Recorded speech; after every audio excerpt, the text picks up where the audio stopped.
So in this video I'm going to be modeling a modular top yoke. My original plan was to create a top yoke in 10 minutes and then later I would create a top yoke in 1 hour. The problem is almost everything seemed to take a lot longer than I expected, and I think in order to model something fully in 10 minutes you basically have to pre-plan everything, and that's just not what I do here. There are some things that I plan, some things that I confirm the dimensions of beforehand, but when I actually get to modeling, I kind of just make it up as I go.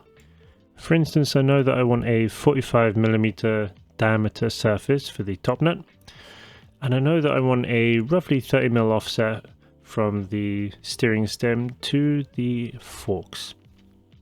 I also know that I want a width of roughly 210mm from left to right fork stanchion, and that in this case those forks are going to be 50mm diameter at the top yoke. I also know that this is going to be a CNC machine part, so it's not going to be anything too complex in terms of surfaces. So let's get to the actual design of the top yoke. So this part is actually the clamp for the top yoke to the stanchion, and I kind of have a standard, or my own standard dimensions that I like to use here, with a couple of mistakes. But instead of this just having one clamp location or one bolt location, I'm actually going to separate this into 2 pieces, and I'm also going to add some extra geometry, that being the clamp for the handlebar. So for that then I build some more material out like this clamp feature, and I plan to build like a tower and then the additional clamp feature there to secure the handlebar. I believe I come back and change these dimensions later. Okay, now I want to start bringing in the main body geometry, and I have some plans to bring in some geometry onto this later after we've added in some features so that it has just a little bit extra style.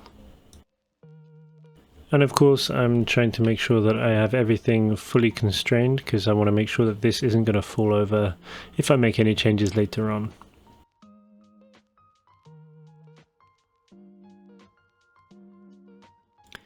Okay, so now I'm actually ready to start creating some solid geometry.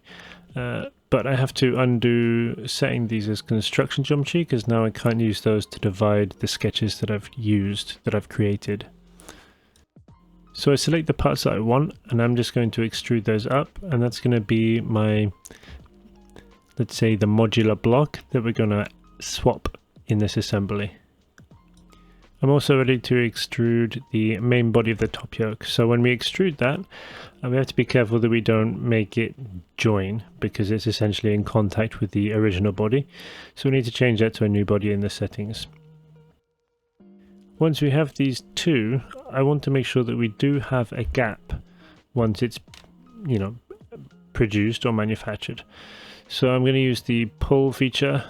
You could use the extrude feature just to pull it back 0.1 of a millimeter, and I'm going to do that on both the modular insert or the modular part and the main body of the top yoke.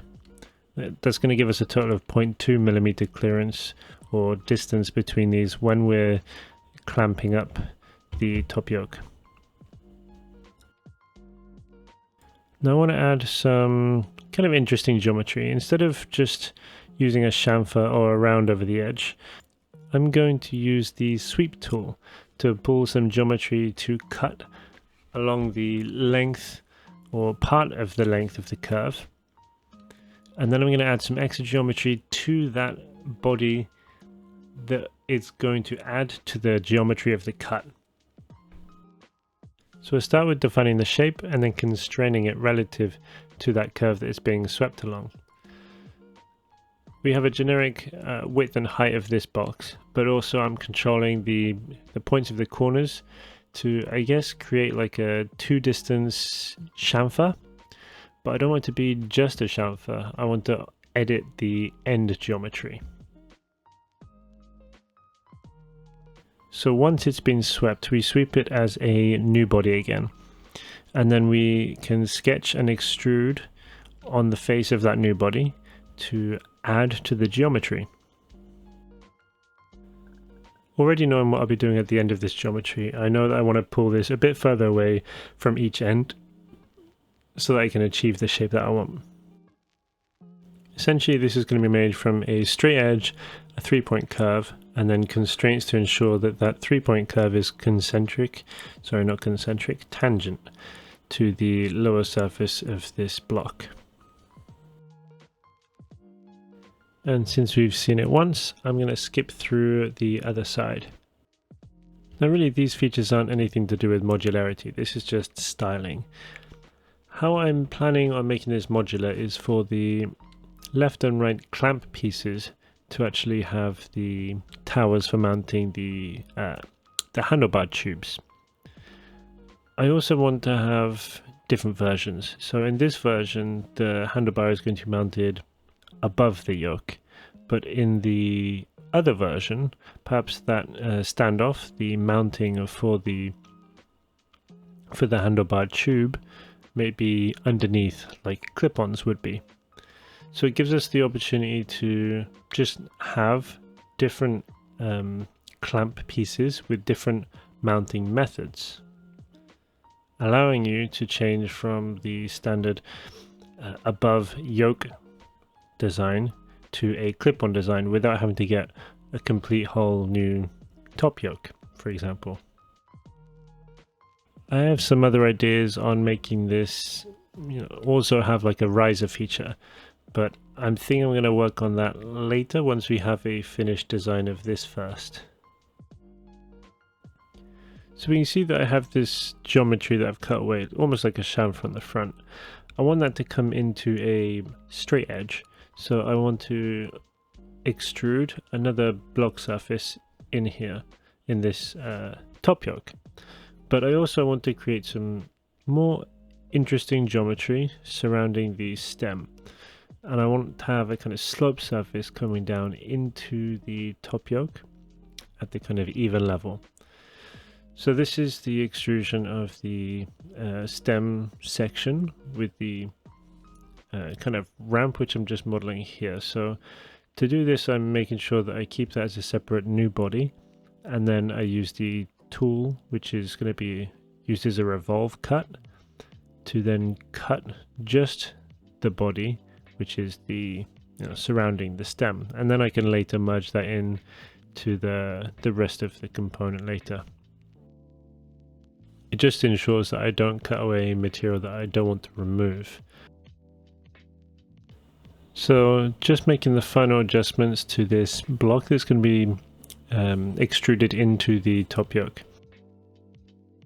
Now ideally you want to add things like round features at the end of the modeling process, but sometimes for myself at least it helps me to see a kind of nicer aesthetic design as I'm going, to keep myself motivated and interested. So we're just going to be adding the finishing touches for this half of the top yoke. This of course will be mirrored across to make the full assembly. Now I'm going to try and keep these videos somewhat short, so I'm going to end it here. So this is the top yoke just approaching the modularity. And if you want to follow along to keep up to date, then you can always subscribe, leave a like, and turn on the notification bell. I'll see you on the next one.